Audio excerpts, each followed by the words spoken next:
जब आप बीमार होते हैं तो क्या करते हैं? अपनी बीमारी छिपाते हैं या अपनी बीमारी का इलाज कराते हैं? अमूमन बीमार व्यक्ति अपनी जांच कराता है, रिपोर्ट निकलवाता है और उसके बाद उचित डॉक्टर के पास जाकर अपनी बीमारी का तब तक इलाज कराता है जब तक कि वह बीमारी जड़ से खत्म ना हो जाए। क्या कहीं आप ऐसा करते हैं क्या कि जिसने आपकी बीमारी की जांच की, जिसने आपकी बीमारी की रिपोर्ट सामने लाई, आपने उसे ही कह दिया कि वह बीमारी को बढ़ा रहा हो? जिस डॉक्टर ने आपकी बीमारी का इलाज शुरू किया, उसी डॉक्टर को आपने बीमारी का जनक या बीमारी बढ़ाने वाला न कह दिया हो? ऐसा आपने नहीं किया होगा, मगर आर्यावर्ते जम्बू द्वीपे भारत खंडे में ऐसा ही किया जाता है एक खास बीमारी के साथ। इस बीमारी को अमूमन छिपाया जाता है। अगर इस बीमारी की कोई जांच या रिपोर्ट सामने आ जाए तो उसी पर यह तोहमत लगा दी जाती है कि वह बीमारी को बढ़ा रहा है। जो लोग इस बीमारी का इलाज करने में सक्षम थे, उन्हें इस देश के लोगों ने इस बीमारी का जनक, इस बीमारी को बढ़ाने वाला, फैलाने वाला साबित कर दिया। गैर बराबरी का इतिहास तो मनुष्य सभ्यता के इतिहास से जुड़ा हुआ है और दुनिया भर में गैर बराबरियां रही हैं, मगर भारत एक ऐसा देश है जहां इन सभी किस्म की गैर बराबरियों के साथ एक आला तरीन दर्जे की गैर बराबरी का टूल भारत के लोगों ने इजाद कर लिया। उस हथियार यानी टूल के आधार पर थोड़े से लोगों ने खुद को सबसे श्रेष्ठ कह दिया और बाकी बहुत बड़ी आबादी को निकृष्टतम दोयम दर्जे का मनुष्य होने तक की गरिमा से भी वंचित कर दिया। उनके सारे सत्ता, संसाधनों और हिस्सेदारी पर कब्जा जमा लिया। और जब नया भारत बनना था, जब आजादी के बाद आधुनिक लोकतंत्र बनने हुए नए राष्ट्र की संकल्पना आ रही थी सामने, तो उस राष्ट्र की संकल्पना में यह जिम्मेदारी थी कि इस बीमारी का इलाज होगा। वह बीमारी लाइलाज बनती चली गई। आज हम उस बीमारी पर बात करेंगे, उस बीमारी की जांच और रिपोर्ट पर बात करेंगे, उस बीमारी के आंकड़ों पर बात करेंगे, उसके इलाज पर बात करेंगे और उसके इलाज के पीछे की मंशा तक की परतें उघड़ने की कोशिश करेंगे। और इस बातचीत का जरिया होगा यह पुस्तक जातिवार जनगणना। किताबों की पाठशाला के इस खास एपिसोड में हम बात करने जा रहे हैं जातिवार जनगणना पर। अभिवादन कबूल करिए लक्ष्मण यादव का और स्वागत है आपका सामाजिक न्याय की पाठशाला में।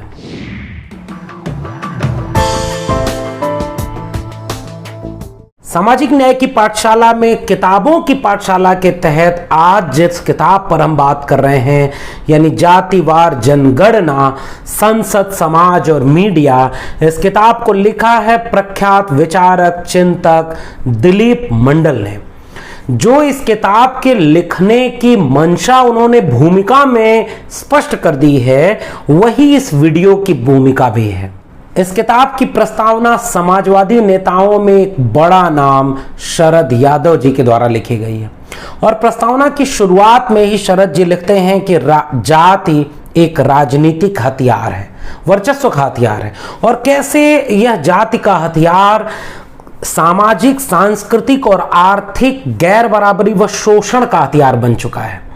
और इसे स्पष्ट करते हुए शरद जी कहते हैं कि इस हथियार को, राजनीतिक बन चुके हथियार को, राजनीति के जरिए ही हम खत्म कर सकते हैं। और विशेष अवसर के सिद्धांत यानी आरक्षण, जो जाति के वर्चस्व को तोड़ने में महत्वपूर्ण भूमिका निभाती है, उसके वर्चस्व को कैसे तोड़ा गया और उस तोड़ने के चलते एक दबाव बनता चला आ रहा है कि जाति पर बात न्यूनतम हो या न के बराबर हो।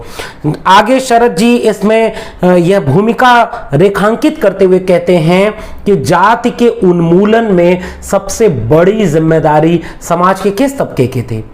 न्यायपालिका, बुद्धिजीवी, मीडिया, पत्रकार और संसद में बैठे नेताओं की थी। सब मिलकर के इस बीमारी को खत्म कर सकते थे, मगर उन्होंने नहीं किया। प्रस्तावना में शरद जी एक बहुत महत्वपूर्ण बात लिखते हैं कि जिन बुद्धिजीवियों ने 91 में मंडल कमीशन की रिपोर्ट लागू करने का विरोध किया, वे ही आगे चलकर के महिला आरक्षण का समर्थन करते हुए पाए गए, जबकि महिला आरक्षण के जरिए लोकसभा और विधानसभाओं में वंचित तबकों की मजबूत उपस्थिति को तोड़ने का षड्यंत्र किया जा रहा था। ऐसे ही बुद्धिजीवियों ने उच्च शिक्षा में ओबीसी आरक्षण लागू किए जाने का विरोध किया।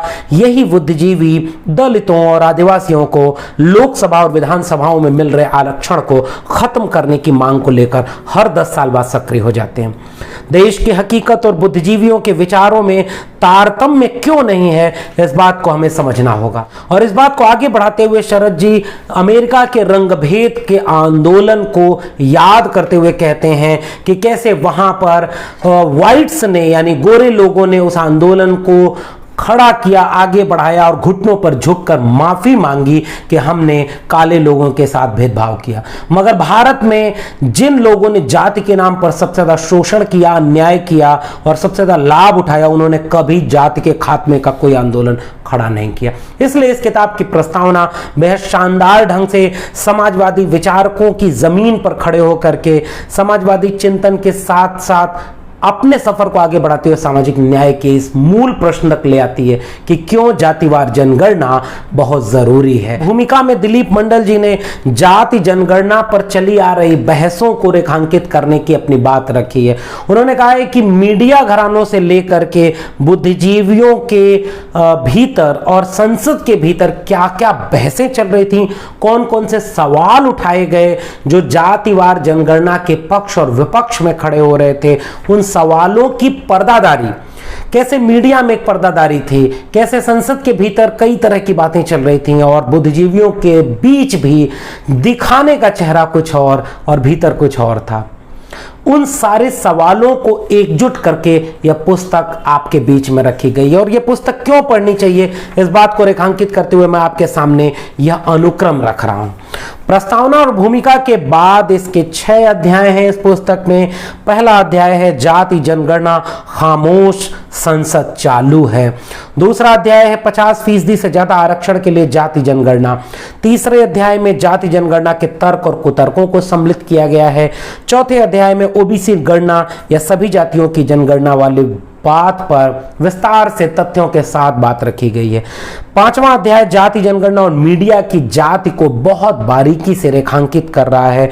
6वें अध्याय में लोकसभा में सहमति और मीडिया में असहमति के एक बहुत दिलचस्प किस्से को बयां किया गया है। पुस्तक के आखिर में 3 परिशिष्ट हैं जो बेहद दिलचस्प हैं, जिनमें कुछ लेखों को संकलित किया गया है, लोकसभा में जाति और जनगणना पर बहस को सम्मिलित किया गया है और तीसरे परिशिष्ट में जाति जनगणना और पत्रकारिता को लेकर के बहुत दिलचस्प आंकड़े और बातें पेश की गई हैं। इस पुस्तक को पढ़ने के पहले एक बुनियादी तथ्य जो है वो आपको जानना बहुत जरूरी है। मसलन भारत में पहली जनगणना 1878 में हुई थी। 1881 से हर 10 साल पर भारत में जनगणना का काम जारी रखा और आखिरी जाति जनगणना 1931 में हुई थी।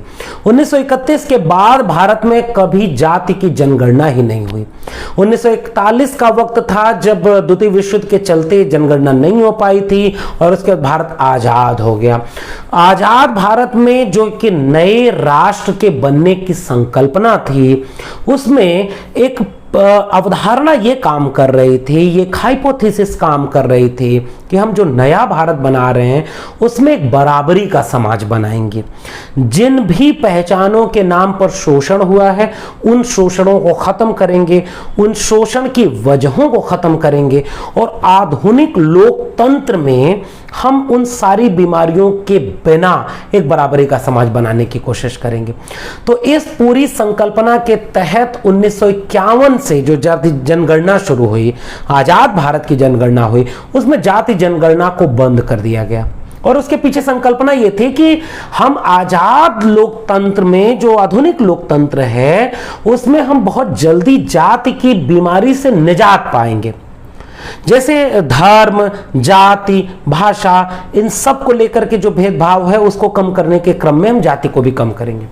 मगर दिलचस्प ये है कि हम बाकी सब जनगणना में गिनते रहे, हम भाषाओं को गिनते रहे, हम धर्म को गिनते रहे, हम बाकी पशु पक्षियों तक को गिनते रहे, मगर हमने जाति को गिनना बंद कर दिया। इसका एक उदाहरण इस पूरे सवाल का मंडल कमीशन से जुड़ता है, यानी पिछड़े वर्ग की आबादी की सवाल जब उठा तब से जुड़ता है। काका कालेलकर कमीशन जब 1950 के बाद शुरुआती दशक में ही बनना शुरू हुआ तो वहां जातियों की गिनती को लेकर के समस्या पैदा हुई।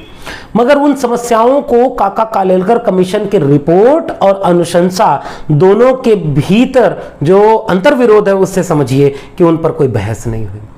दोबारा जब 70 और 80 के दशक में मंडल कमीशन पर चर्चा गरमाई और मंडल कमीशन की रिपोर्ट जब सामने आई, तब यह पता चला कि मंडल कमीशन को मजबूरी में 1931 के जाति जनगणना के आंकड़ों को अपना आधार बनाना पड़ा और कुछ सर्वे को आधार बनाना पड़ा।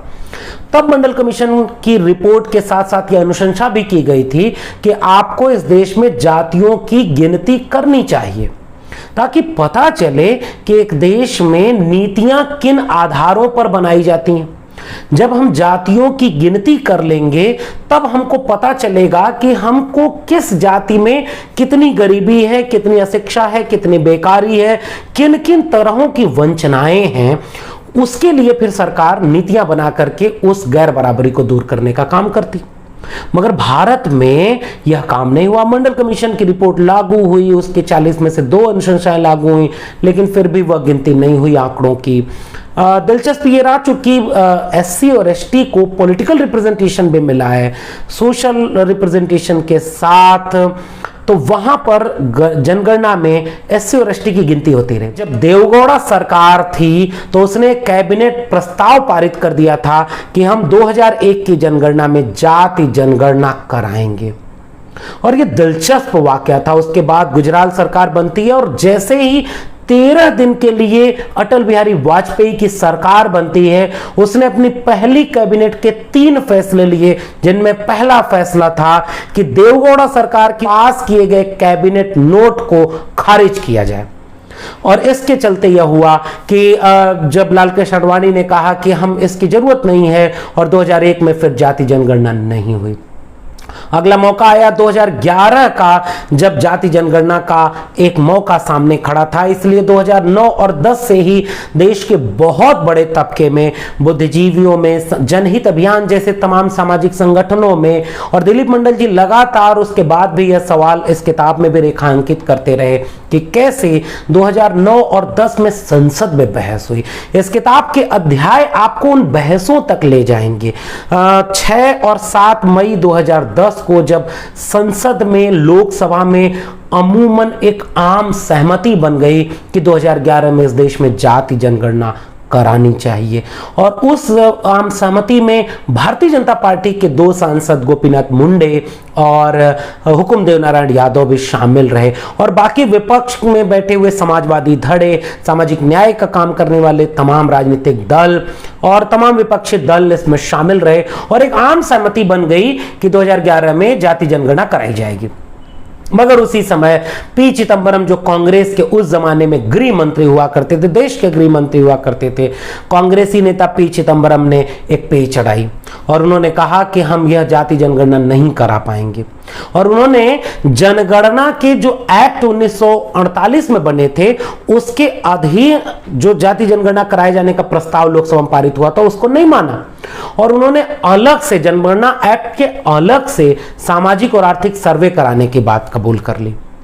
और इस सर्वे के चलते हुआ ये कि इसमें कौन लोग जनगणना करने गए, क्योंकि जो जनगणना होती है उसमें इलाके के जो प्राथमिक विद्यालयों के शिक्षक होते हैं, सरकारी कर्मचारी होते हैं, जो ट्रेंड होते हैं, उनको जनगणना करने के काम में लगाया जाता है। लेकिन सामाजिक और आर्थिक सर्वे किनसे कराया गया? किसी आंगनबाड़ी कार्यकर्ती से करा लिया गया, कहीं आशा वर्कर से, कहीं मनरेगा के काम करने वाले लोगों तक से इस सर्वे को कराया गया। और जिसके चलते जब ये रिपोर्ट आई तो पता चला कि 4,893 करोड़ रुपए सामाजिक और आर्थिक सर्वे में कराया गया, खर्च हुआ भारत सरकार का, जिसमें 9 करोड़ गलतियां हैं, और जिसमें पता चला कि 45 लाख से ज्यादा जातियां आ गई, क्योंकि यह निहायत ही गैर जिम्मेदाराना तरीके से किया गया सामाजिक आर्थिक सर्वे था। और अरुण जेटली, जो कि जब 2014 के बाद सरकार बदली तो 2011 के सामाजिक और आर्थिक सर्वे में से आर्थिक सर्वे को तो जाहिर किया, जिसके आधार पर कई रिपोर्ट आई, और जिनमें आपको यह पता चला होगा कि देश के 1% लोगों के पास देश का 73% आर्थिक संसाधन कब्जा है। लेकिन उन्होंने सामाजिक सर्वे को, जो कि गलत तरीके से गलत आंकड़ों के साथ भी आया था, बावजूद इसके उसका कोई आंकड़ा सार्वजनिक नहीं किया, और सामाजिक सर्वे के आंकड़े को दबा लिया गया। और उन्होंने कमेटी बना दी अरविंद पनगड़िया की अध्यक्षता में, जो उस जमाने में नीति आयोग के अध्यक्ष हुआ करते थे, जिसमें बाकी सदस्यों की नियुक्ति नहीं हुई। अरविंद पनगड़िया ने कोई मीटिंग नहीं की, और जब उनका टर्म खत्म हो गया तो वो विदेश चले गए। यानी इस तरह का रवैया अख्तियार किया जाता है सरकारों के द्वारा जब जाति के गिनने की बात आती है। यह किताब का पहला हिस्सा उस पूरी बहस का है, सामाजिक न्याय और अधिकारिता मंत्रालय की रिपोर्ट से लेकर के संसदीय समिति की सिफारिश, संसदीय समिति की रिपोर्ट और सरकार का टालमटोल रवैया, जाति जनगणना और ओबीसी का आंकड़ा जुटाने में जो दिक्कतें आ रही हैं कि कैसे 6000 जातियां थीं और अपनी संख्या को, इस पर यह आरोप लगाया गया कि लोग अपनी संख्या को बढ़ा चढ़ाकर दिखा रहे हैं, उसके लिए गुपचुप तरीके अपनाए जाएंगे, निष्पक्षता जनगणना कर्मियों की क्या रहेगी, 2 सूचियां हैं उससे क्या दिक्कत आ रही है। और फिर लगातार ये आरोप लगाए गए कि जातियों को गिनेंगे तो जातिवाद बढ़ जाएगा। और इस किताब की शुरुआत में ही यह तर्क बेहद स्पष्ट तरीके से कहा गया है कि आप तो धर्म को तो गिनते हो, क्या धार्मिक उन्माद बढ़ गया? आपके रथ यात्रा से धार्मिक उन्माद नहीं बढ़ा। आप झूठे आंकड़े देते हो कि मुसलमानों की इतनी % तेजी से बढ़ रहे हैं, हिंदू खतरे में है, बिना आंकड़े के। तो जब आप ये सारा काम करते हो तो जाति के नाम पर जातियों को गिन लेते, कम से कम क्लियर हो जाता है कि किस जाति के कितने लोग हैं। तो जैसे धर्म के गिनने से धार्मिक सांप्रदायिकता नहीं बढ़ती है, जैसे भाषा के गिनने और तमाम चीजों के गिनने से उनमें भेदभाव नहीं बढ़ता, वैसे जातियों को गिनने से जातिवाद बढ़ता नहीं। ये बुनियादी सा तर्क इस देश के बुद्धिजीवी तबके को आज तक नहीं समझ में आया। बीमारी पर बात करना क्या बीमारी को बढ़ाना है? ये बीमारी को छिपाना बीमारी का बढ़ाना है। उन लोगों से ज्यादा खतरनाक कौन होगा जो कहता है बीमारी पर चर्चा अगर कर दिए तो बीमारी बढ़ जाएगी। बीमारी है, जाति जनगणना इसलिए जरूरी है ताकि उस बीमारी के आंकड़े सामने आए, बीमारी का पता चले कि किस तबके की कितनी गरीबी है, कितनी भुखमरी है, कितनी बेकारी है, उनकी आबादी कितनी है, और तब उनके लिए नीतियां बने। तो ये किताब उस विस्तार से उस बात को कहती है। दूसरे अध्याय में यह पूरे तर्क को खारिज करते हुए कि 50% आरक्षण की बात, मंडल कमीशन की रिपोर्ट कहती है कि 52% आरक्षण देना चाहिए 52% पिछड़े तबके को, मगर चूंकि 50% की लिमिट है, पर लिमिट, इसलिए हम 27% आरक्षण दे रहे हैं। तो अगर आपको आरक्षण सबको देना है और आरक्षण पर आप लगातार बहस करते हैं, जाति पर बहस करते ही इस देश का हर बुद्धिजीवी तबका तुरंत आरक्षण तक चला जाता है। तो आरक्षण का सवाल जाति जनगणना से नहीं जुड़ता है। जाति जनगणना तो एक बड़ा मुकम्मल डेटा है जिसमें पता चलेगा कि किस जाति के लोगों की आबादी कितनी है, उनके पास जमीनें कितनी है, उनके पास नौकरी कितना है, उनके पास संसाधन कितना, सारा डेटा आपके सामने आ जाएगा।